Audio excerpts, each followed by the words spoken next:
Right, you guys join me with the last piece of the puzzle, this cabinet. I've got loads of it arrived. There's bits there, there's bits over there. So there's the small cabinet first, that's the first section that's going up, and then the tall sort of wardrobe cupboard bit that's going to go like there. This kit I've ordered is actually for a Primastar Varo Traffic. I did look up ones for the NV200, but they're a fortune for some reason. But this full kit was like 180 quid. I think it was a little bit less because it had like an eBay weekend offer or something. But I'll put a link in the description for that. But for now, I'm just measuring it up. I'm about to cut the first piece.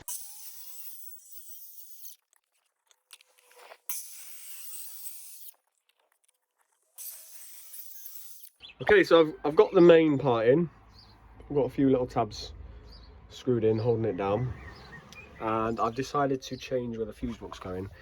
For me, where it was, this piece was coming, it was like halfway between the fuse box. I just wasn't quite happy with it, so I thought I'm just going to mount it in there, and then through this cupboard door you can access it straight away to there.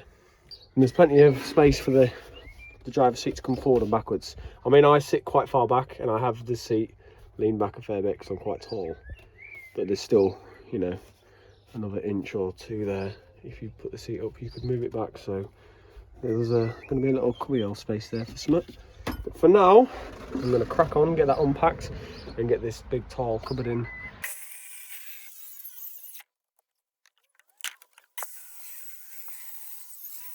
Alright, so I've got the next piece put in place. I've cut off the end so it goes as far back as I can go. And that piece actually fits alright, you know. I'm happy with the height. I couldn't really go much higher. But I did have to cut off like probably a good, I don't know, like 7-8 inch on there. So that's done. This next piece is going to be the difficult one. Alright, so I've already cut off like 4 or 5 inch on there, and we're still a ways to go before we get in there. But before I start chopping off into the doorway, I'm going to probably go half and half here. I really want to try not to cut into that doorway. I'm going to have to probably go like across like that by the time I'm done. Alright, a little bit of a fast forward. I've got the doors on. I've tried to get them as central as possible, but man, it's difficult with them hinges. And they're on, they're looking good. And I've got the worktop on. And this cooker that I've got just fits. But it's looking good. I've not secured it in properly or anything yet, but that cooker looks absolutely banging with that, I think anyway. Now, the back door. The problem with the back door, I've had I mean, you can call it an oversight, you can call it a fuck up, whatever. Because I've cut this down to make the door physically fit in the hole, those hinges won't work because they need a lot of space on the inside of the cupboard for that to bolt onto. And obviously, I don't have that anymore.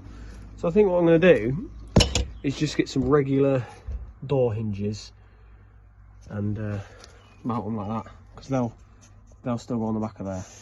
Right, this door. Now, I've got my little hinges on. Now I'm just going to somewhat sit it in place, mark it on the edges where the hinge is going to go, and then hopefully screw this thing in and it sits perfectly. Wish me luck.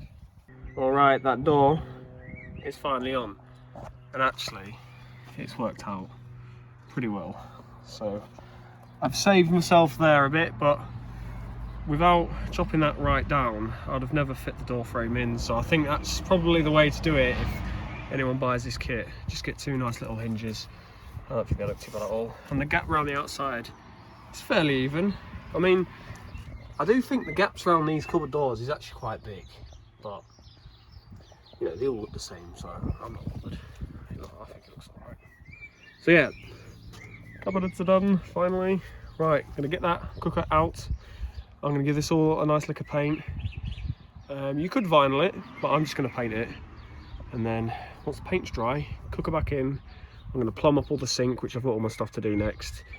I'm going to cut that out because I have a window, which is over there. So there's that to do. Then I'm going to get the rock and roll bed in. So in this video, this fan will be finished.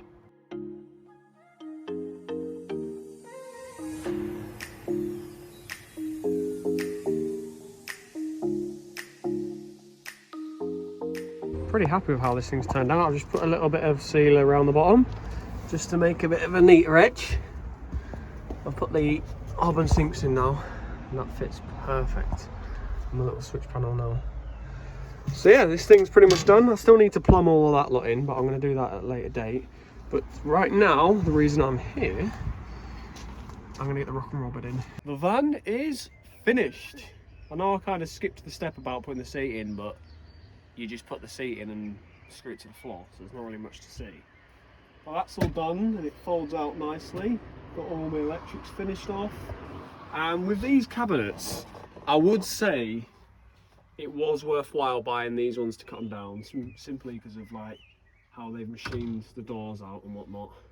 Unfortunately, you can't get to this door here because of the seat, but when it's down, you can get to that one and the other one, which is good. And I've got all the sink, all that lot plumbed in, all taps working, and yeah, we're pretty much good to go.